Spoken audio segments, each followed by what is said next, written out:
Tua Tagovailoa. He's a 26-year-old man, went to the University of Alabama, and is currently achieving his dreams by playing in the NFL. He just signed a massive contract, and he's just suffered his fourth concussion in 2 years. His fourth concussion in 2 years. It's time to hang him up, Tua. I know you're probably not going to see this video, but it's time to hang him up, man. The NFL has nothing left for you. I know you want to do it for your teammates and for your coach and for everybody around you that's been rooting for you or that's been counting you out your entire life, right? I know you want to be the greatest left-handed quarterback of all time. I know.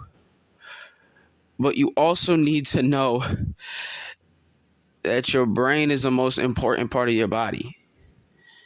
And after suffering 3 or 4 concussions now at this point, you're not taking care of it.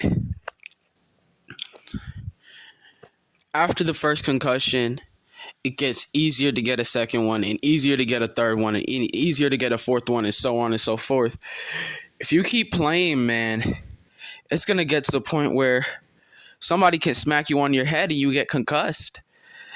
And if we get to that point, your mind will be already fried beyond comprehension, man.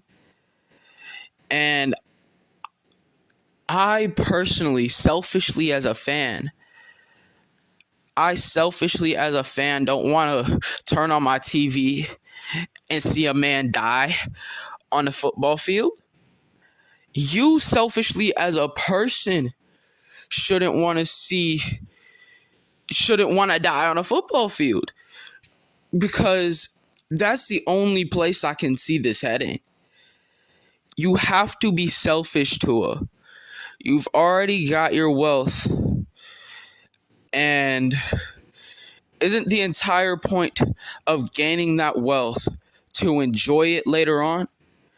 You won't be able to enjoy it if your mind is deteriorating by 40.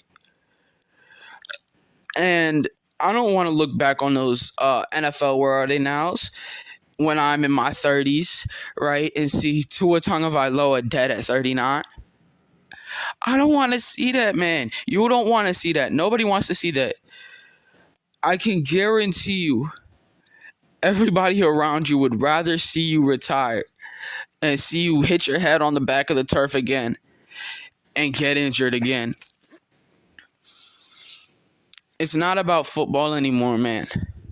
Take the advice or follow in the footsteps of Leighton Vander Esch. Just as an example, he was injuring his neck time and time again, and he realized, I already have the generational wealth.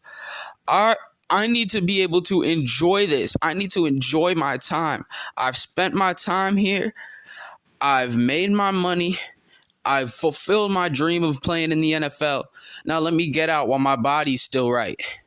Tua, get out while your body's still right.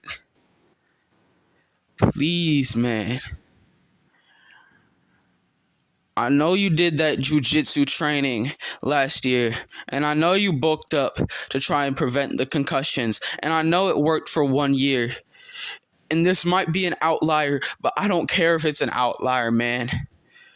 Please retire, for the love of God, man. I don't want to see this. Nobody wants to see this. And I know you as an NFL player are a million times tougher than I'll probably ever be. Right? But I've gone through concussions. You've gone through concussions. And you might be thinking, like, oh, I've gone through this before. It's fine. I can get through it. I've been back. No. You won't be back.